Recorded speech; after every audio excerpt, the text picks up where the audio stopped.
하나님의 말씀 시편 118편 4절에서 9절의 말씀 우리 함께 보겠습니다.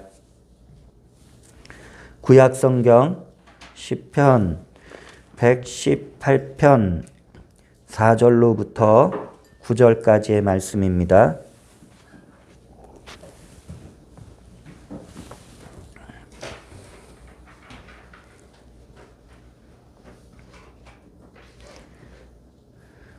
시편 118편 4절에서 9절의 말씀 다 같이 주의 말씀을 합독하시겠습니다. 이제 야훼를 경외하는 자는 말하기를 그의 인자하심이 영원하다 할지로다. 내가 고통 중에 야훼께 부르짖었더니 야훼께서 응답하시고 나를 넓은 곳에 세우셨도다. 야훼는 내 편이시라. 내가 두려워하지 아니하리니 사람이 내게 어찌할까. 야훼께서 내 편이 되사 나를 돕는 자들 중에 계시니 그러므로 나를 미워하는 자들에게 보응하시는 것을 내가 보리로다. 야훼께 피하는 것이 사람을 신뢰하는 것보다 나으며 야훼께 피하는 것이 고관들을 신뢰하는 것보다 낫도다. 아멘. 할렐루야. 오늘 이곳에 주님의 성령께서 우리와 함께하고 있음을 믿음으로 선포합니다. 영상을 통해서 함께 예배하는 우리 주님의 백성들 또한 그 믿음의 처소에서 주님을 예배하는 시간마다 하나님의 그 놀라우신 영광이 가득 부어질 줄 믿습니다. 우리 함께 인사합니다. 축복합니다. 주님의 이름으로 사랑하고 축복합니다. 인사합니다. 주님의 이름으로 사랑하고 축복합니다. 시편 118편 4절에서 9절의 말씀을 중심으로 내 편이 되어주시는 하나님이라는 제목으로 함께 말씀을 나누고자 합니다.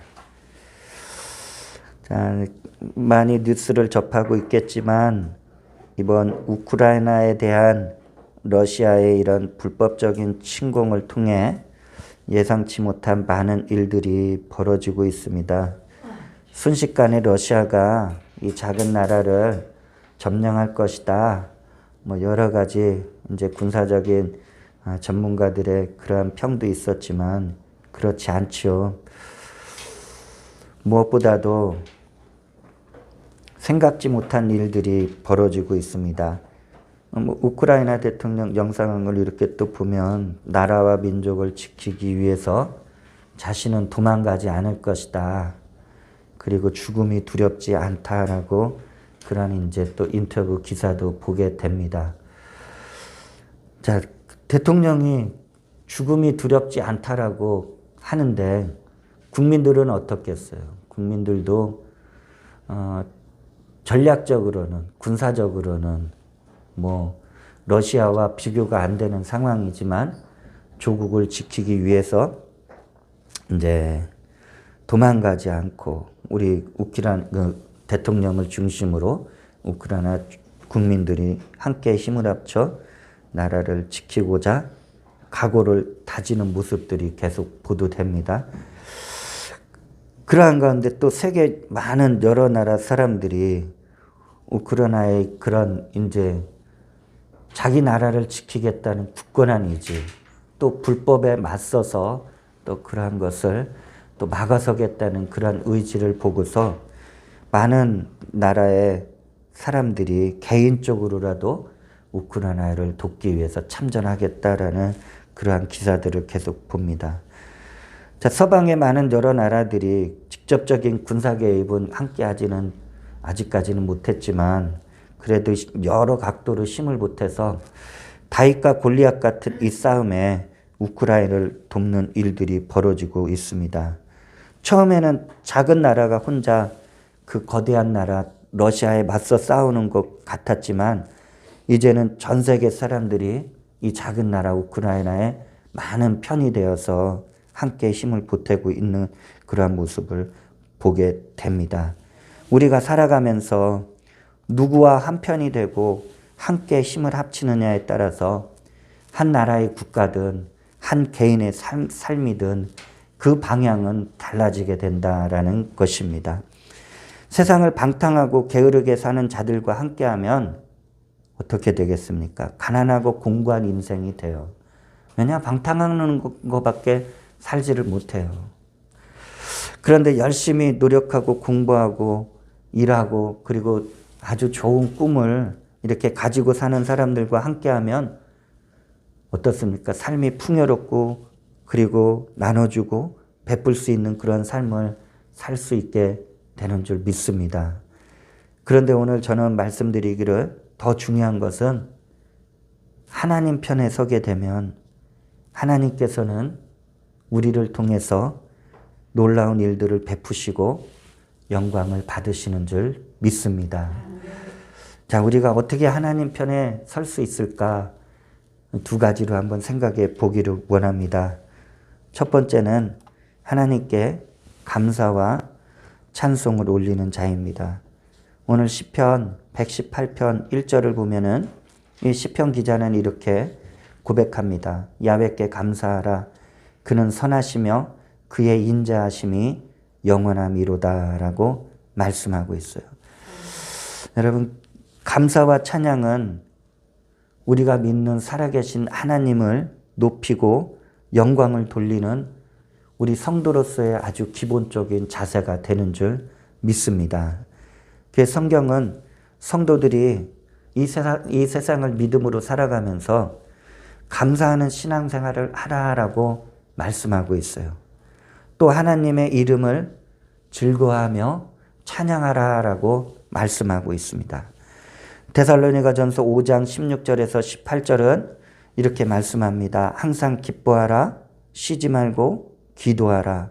범사에 우리의 모든 나의 삶, 하나님께서 내게 허락하신 그 모든 삶의 그 삶의 범위 속에서 감사하라. 이것이 그리스도 예수 안에서 너희를 향하신 하나님의 뜻이니라라고 분명히 말씀하고 있어요. 좋은 일이든 나쁜 일이든 우리가 살아가면서 여러 가지 일들을 겪지만 하나님께 감사하고 찬송하면은 좋은 일은 더 좋은 일로 우리에게 베풀어 주시는 것을 우리는 경험할 수 있습니다. 아멘.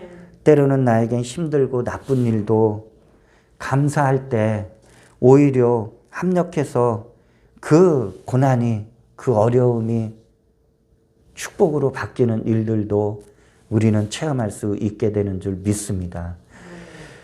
여러분, 하나님께 감사하는 자들은 그 믿음이 얼마나 소중하게 세워져 있는지 우리는 알 수가 있습니다. 반대로 불평하고 불만하면 여러분 내 안에 함께 하신 성령께서 근심하게 되는 것입니다. 성령을 통해서 하나님께서는 우리에게 능력 있는 믿음의 삶을 살게 하시고 우리의 일하는 곳곳마다 아름답고 선한 일을 베풀어 주십니다.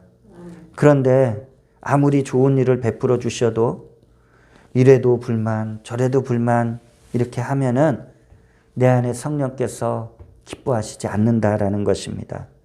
우리의 마음과 생각을 잘 지켜서 하나님께 감사하면 할수록 여러분 하나님께서는 내 편이 되어 주시는 줄 믿습니다. 내 편이 되어 주시는 것뿐만이 아니라 은혜를 넘치도록 베풀어 주시는 줄 믿습니다. 반대로 원망하고 불평하면 마귀 편에 서게 되는 것이고 인생의 고통과 쓰디쓴 눈물을 흘리게 된다라는 것이. 마귀는 결코 우리에게 좋은 것을 주지 않아요.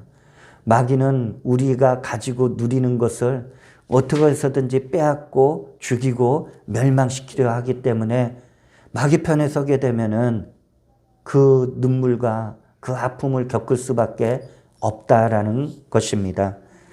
여러분, 하나님의 성전을 찾을 때나 그리고 또 성도들 간 교제를 나눌 때 항상 주님을 찬양하라라고 하나님은 말씀합니다.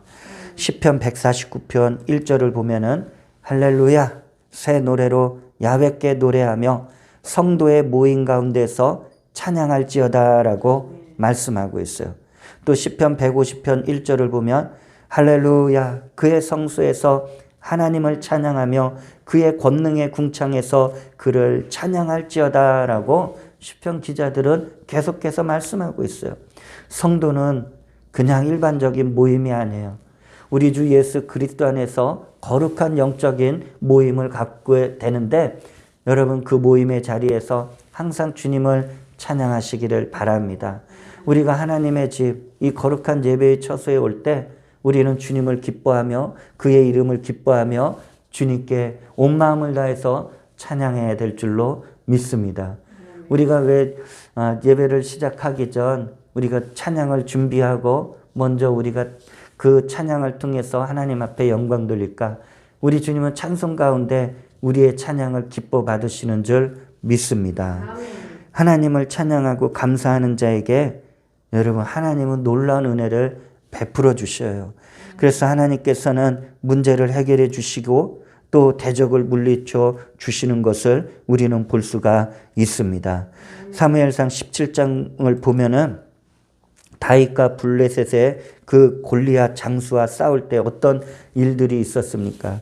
자, 다윗은 골리앗 앞에 나갈 때 하나님이 자기 편이 되심을 믿고 하나님의 이름을 높이면서 골리앗과 맞서 싸웠다라는 것이.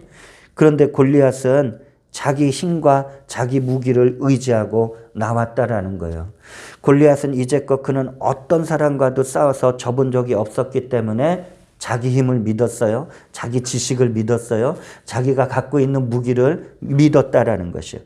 여러분 그런데 아무리 인간의 힘과 능력이 뛰어나다 해도 살아계신 하나님과 맞서 싸워서 이길 자는 없는 줄 믿습니다. 아멘. 다윗이 이렇게 선포한 것을 우리는 알 수가 있습니다. 사무엘상 17장 47절에서 49절에 보면 또 야훼의 구원하심이 칼과 창에 있지 아니함을 이 무리에게 알게 하리라. 전쟁은 야훼께 속한 것인즉 그가 너희를 우리 손에 넘기시리라. 블레셋 사람이 일어나 다윗에게로 마주 가까이 올 때 다윗이 블레셋 사람을 향하여 빨리 달리며 손을 주머니에 넣어 돌을 가지고 물매로 던져 블레셋 사람의 이마를 치매 돌이 그의 이마에 박히니 땅에 엎드러 지니라라고 말씀하고 있어요.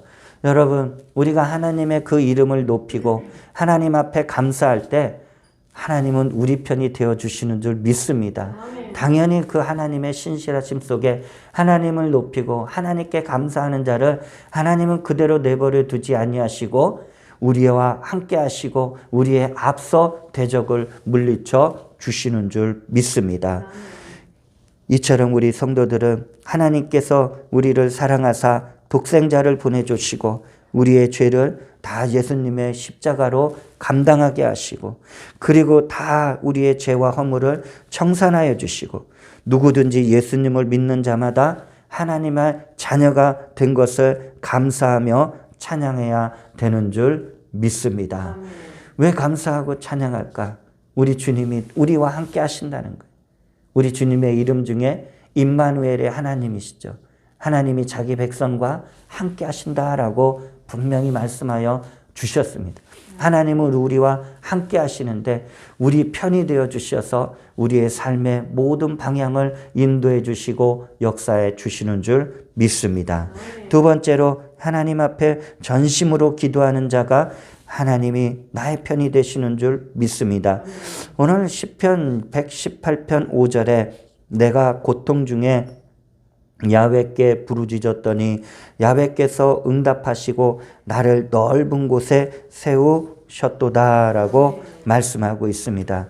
여러분 하나님 앞에 우리가 드리는 기도가 때로는 힘들 때가 있어요.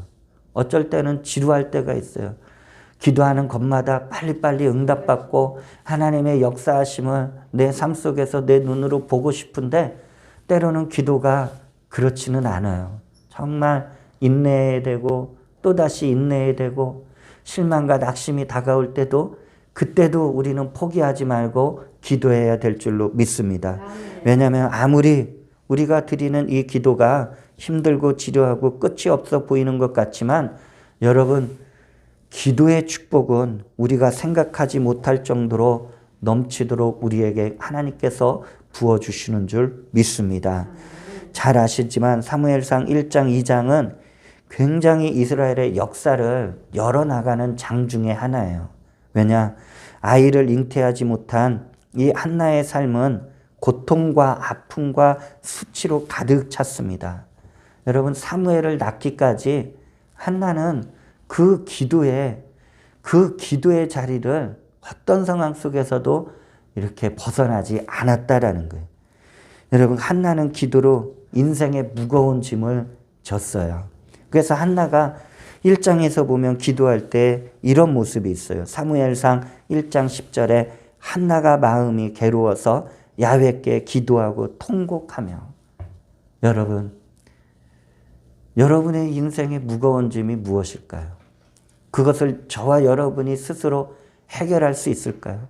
해결할 수 있다면 기도하지 않겠죠. 해결할 수 없기 때문에 내 인생에 주어진 무거운 짐을 하나님 앞에 가지고 나아가는 저와 여러분이 되시길 주의 이름으로 축원을 드립니다. 한나가 얼마나 괴로웠으면 하나님 앞에 기도하고 통곡했다라고 그래요. 여러분, 통곡하는 기도를 하나님이 멸시할까요? 하나님은 멸시하지 않아요. 자기 백성이, 자기 자녀들이 하나님 앞에 나와 통곡하며 기도하는데 하나님은 절대로 외면하지 않는 줄 믿습니다. 단 하나님이 응답하시는 때는 저마다 시간이 다 달라요. 내가 기도의 응답을 받겠다. 당연한 그 믿음의 모습이에요. 하지만 기도의 응답을 받기까지는 그 기도가 멈춰서서는 안 되는 줄 믿습니다. 통곡한다라는 것은 하나님 앞에 내 마음을 쏟아내는 거예요. 하나님 앞에 내 마음을 쏟아내는 거예요. 어제도 밤에 잠을 못 이뤄서 일어나서 하나님 앞에 기도합니다. 하나님, 오늘 우리 주님의 백성들이 그 하나님의 그 은혜에 모두 다 세워지기를, 모두 다 받기를 기도하는데 여러분, 통곡이 안 나올 수가 없어요. 하나님 앞에 기도하는데 하나님께서 반드시 하나님을 예배하는 우리 모든 주의 백성들, 그 모든 삶 속에 하나님의 은혜로 채워주실 줄 믿습니다. 한나가 마침내 그 기도를 놓지 않자 하나님의 응답을 받아 이스라엘 민족을 세워나가는 사무엘 선지자를 낳게 되죠. 그리고 사무엘을 얼마 동안 기르고 하나님 앞에 서원한 것을 갖기 위하여 하나님의 성전에 성막에 이제 어린 사무엘을 하나님께 올려요. 올린다는 게 선지자로서의 삶을 살아갈 수 있도록 맡기는 거예요. 제사장에게. 그리고 나서 한나가 드디어 삶의 무거운 짐을 내려놓게 돼요. 그 내려놓는데 한나의 기도가 오늘 1장에서 2장에서 보면은 바뀌어요. 사무엘상 2장 1절을 보면은 한나가 기도하여 이르되 내 마음이 야훼로 말미암아 즐거워하며 내 뿔이 야훼로 말미암아 높아졌으며 내 입이 내 원수들을 향하여 크게 열렸으니 이는 내가 주의 구원으로 말미암아 기뻐함이니이다. 1장에서는 통곡했다고 그랬잖아요.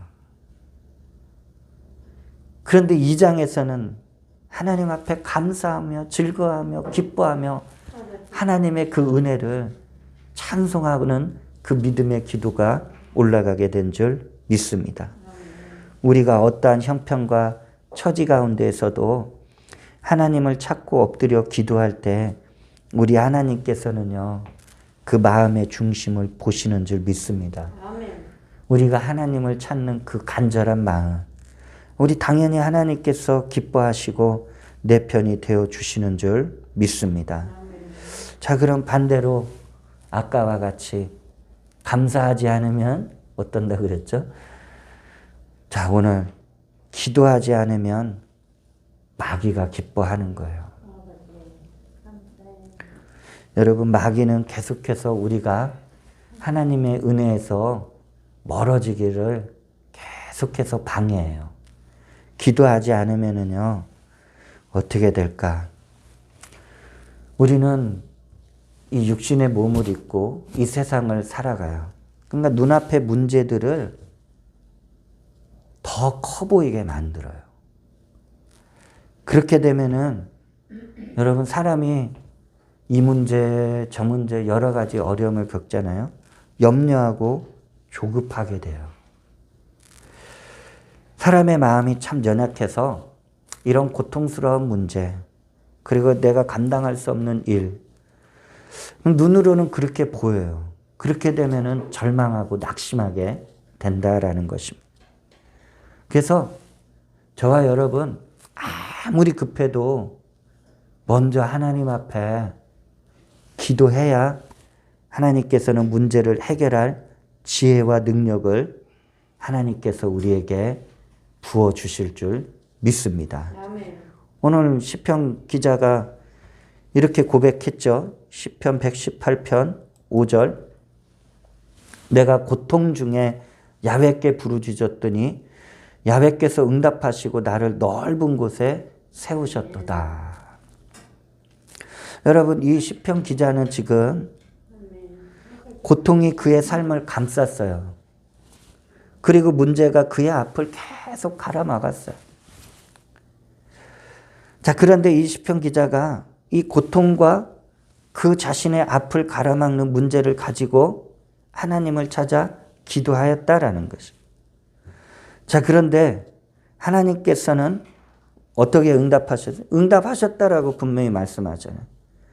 그 응답의 방법이 뭐예요? 나를 넓은 곳에 세우셨도다라고 시편 기자는 그 기도와 응답을 한꺼번에 요 한 단락에 적어 놓은 것을 보게 됩니다.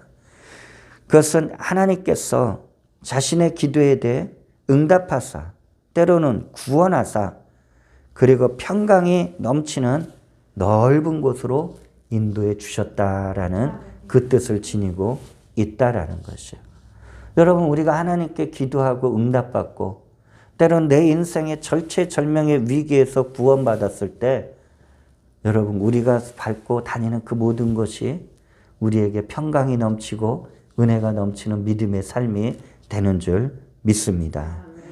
여러분 그래서 분명히 아셔야 될 것은 여러분 기도한다라는 것은 여러분 왜 기도해야 되는 것이냐라고 말씀드리면 기도는 하나님이 내 편이심을 확인할 수 있는 거예요. 여러분 기도할 때 하나님이 막 나를 혼내고 막 나를 꾸짖어요. 여러분 때로는 성령께서 나를 책망하실 때가 있어요. 내가 죄의 모습을 끊어내지 못할 때. 그랬을 때 성령께서 그런 마음을 주셔요. 그러면 죄에 대한 부분을 회개하고 그 자리에서 돌이키면 되는 거예요. 근데 하나님을 막 때리고 막 억압하고 그러지 않아요. 마귀는 우리의 마음을 억압해요. 우리를 우울하게 만들고 조급하게 만들고 아무것도 하지 못하게 만들고. 근데 하나님께서는 그러지 않아요. 우리가 활동할 수 있고 행동할 수 있도록 해요. 그 회개의 자리 아니면 또 능력의 자리 그리고 우리가 하나님의 뜻을 나타내는 영광의 자리를 우리가 움직일 수 있도록 인도해 주신다는 거예요. 마귀는 그렇지 않아요. 어두운 곳을 찾게 하고 방 안에 웅크리게 하고 나오지도 않고 창문에 커튼 닫히고 그리고 불 꺼놓고 그리고 살게 해요. 여러분 이 기도는 그래서 하나님이 내 편이심을 확인하는 것이고 그리고 내가 지금 현재 하나님 편에 속해 있다라는 것을 알 수 있는 것이 이 기도의 놀라운 은혜인 줄 믿습니다. 열왕기하 6장을 보게 되면은 우리가 잘 아는 내용이 있죠. 이스라엘의 대적 아람 왕이 계속해서 번번이 이스라엘을 침략하는 거예요. 근데 번번이 실패하는 거예요. 실패의 원인이 무엇인지 참모들과 분석하다 보니까 이스라엘의 선지자 엘리사가 아람 군대가 어떤 전략, 어떤 전술로 침략해 오는지를 미리 알고 이스라엘 왕에게 알려줘서 방비하는 거예요. 엄청난 것이죠. 그러니까 이 아람 군대 왕이 저 이스라엘의 엘리사 선지자를 없애야지만 이스라엘을 침략해서 그 땅을 빼앗을 수 있다라고 생각하는 거예요. 그 밤에 아람 군대를 엘리사가 사는 도단성에 보내서 엘리사를 죽이라 했어요. 아침에 엘리사의 그 종 게하시가 일어나 밖에 나갔다가 아람 군대가 도단성을 포위한 것을 보고 막 이제 뭐 얼마나 오두방정 떨었겠어요. 이제 죽었다고 이제 적들이 완전히 겹겹이 자기 성을 다 포위했는데 여러분 절망할 수밖에 없겠죠. 그래서 그 주인 엘리사에게 말했어요. 하지만 엘리사가 요동치 않았어요. 그리고 하나님께 기도해서 이 자기 종 게하시에게 영적인 눈이 열어지기를 간구하는 모습을 보게 됩니다. 하나님은 그 기도하는 하나님의 백성들의 기도를 들어주시고 즉각적으로 또 응답해 주시는 일들을 우리는 볼 수 있어요. 그래서 우리의 기도가 여러분들 이게 언제 응답받겠다 그것보다는 하나님 내 기도를 반드시 응답해 주실 줄 믿습니다. 그것이 정말 급한 기도라면 하나님 한참 지난 다음에 응답하면 그 응답이 아니잖아요. 정말 급한 기도, 정말 이거 어쩔 수 없는 상황에서도 또 기도할 때 하나님 또 그때 또 즉각적으로 응답해 주시는 하나님. 또 정말 우리의 기도가 정말 간절히 쌓이길 원하셔서 그 기도의 분량이 쌓일 때 또 응답해 주시는 하나님. 그 기도는요, 기도의 영역은 우리가 많이 체험해야 돼요. 정말 여러 각도로 체험하고 하나님의 그 선하심과 하나님의 그 인자하심을 기도를 통해서 우리는 깨달아야 될 줄로 믿습니다. 열왕기하 6장 16절에서 17절 보니까 대답하되 두려워하지 말라. 우리와 함께한 자가 그들과 함께한 자보다 많으니라 하고 기도하여 이르되 야훼여 원하건대 그의 눈을 열어서 보게 하옵소서 하니 야훼께서 그 청년의 눈을 여심해 그가 보니 불말과 불병거가 산에 가득하여 엘리사를 둘렀더라. 여러분 엘리사는 분명히 포위당했어요. 아람 군대에 포위당했지만 그 아람 군대를 포위한 하나님의 군대, 하늘의 군대가 그 아람 군대를 또 포위했다라는 것입니다. 자, 기도하는 자에게 하나님이 나의 편이 되어주시는 거예요. 그리고 우리를 넘어뜨리고 멸망시키려는 마치 이 세상의 군대들보다 정말 비교할 수 없는 하나님의 하늘나라 군대를 보내 우리를 굳건하게 지켜주시는 줄 믿습니다. 여러분들 하나님이 지켜주셔요. 하나님이 보호해 주셔요. 그러니 두려워 말고 놀라지 말고 이 세상에서 하나님의 살아계신 그 하나님의 백성답게 그 영광을 나타내는 주님의 거룩한 일들이 넘쳐나시길 주의 이름으로 축원을 드립니다. 그렇기 때문에 우리 인생의 가장 큰 무기는 기도여야 되고요. 우리 인생의 마지막 희망도 기도가 되시길 주님의 이름으로 축원을 드립니다. 절대로 사람 의지하지 마셔요. 여러분들 내 앞날을 나를 승진시켜 주시고 그리고 나와 거래를 열어주고 하는 여러 가지. 그래서 우리가 세상을 살다 보면은 그런 사람들이 눈앞에 있잖아요. 여러분 근데 최종적으로 하나님의 도우심이 있어야지만 될 줄로 믿습니다. 사람 의지하지 마시고 하나님께 엎드려 기도해 주시기를 바랍니다. 시편 118편 8절로 9절에 시편 기자가 간절히 기도해서 응답받는 역사를 알게 됐죠. 그 다음에 덧붙여서 기록된 말씀이 뭐예요? 야훼께 피하는 것이 사람을 신뢰하는 것보다 나으며 야훼께 피하는 것이 고관들을 신뢰하는 것보다 낫도다라고 말씀하고 있어요. 여러분 사람 의지하면은 나중에 땅을 치고 후회할 수 있어요. 저도 이 짧은 삶을 살아봤지만 참 내 마음에 맞는 사람들, 그렇게 신실한 믿음을 가진 사람들, 세상에서 정말 훌륭한 사람들이다라고 했는데 여러분 나중에는 항상 맞았어요. 내 뒷덜미를 맞았어요. 사람 의지하면 안 돼요. 하나님을 의지하는 저와 여러분이 되시길 주의 이름으로 축원을 드립니다. 세상에서 환난을 당하고 고난을 당할 때 여러분 살아계신 하나님을 의지하고 피난처로 삼는 성도들에게 하나님은 반드시 크신 능력을 베풀어 주실 것을 약속하고 있는 줄 믿습니다. 시편 91편 1절과 3절과 7절에 지존자의 은밀한 곳에 거주하며 전능자의 그늘 아래 사는 자여 나는 야훼를 향하여 말하기를 그는 나의 피난처요 나의 요새요 내가 의뢰하는 하나님이라 하리니 이는 그가 너를 새 사냥꾼의 올무에서와 심한 전염병에서 건지실 것이미로다. 1000명이 내 왼쪽에서 10,000명이 내 오른쪽에서 엎드러지나 이 재앙이 내게 가까이 하지 못하리로다. 하나님이 우리를 지켜주시는 하나님이 우리의 피난처가 되시는 줄 믿습니다. 말씀을 맺기를 원합니다. 이렇게 하나님을 찾고 의지하고 피난처로 삼으려면 우리에게 반드시 있어야 될 것이 무엇이냐? 믿음이 있어야 돼요. 믿음을 세우려면 오직 주님 바라봐야 돼요. 주님을 바라보는 것은 하나님의 말씀을 내가 읽고 내가 믿어야 돼요. 히브리서 12장 2절의 말씀 보면 믿음의 주요 또 온전하게 하시는 이인 예수를 바라보자. 그는 그 앞에 있는 기쁨을 위하여 십자가를 참으사 부끄러움을 개의치 아니하시더니 하나님 보좌 우편에 앉으셨느니라. 우리의 믿음의 주체는 우리 주 예수 그리스도예요. 우리의 믿음을 흠도 없고 점도 없이 온전하게 세우실 수 있는 분도 예수님이셔요.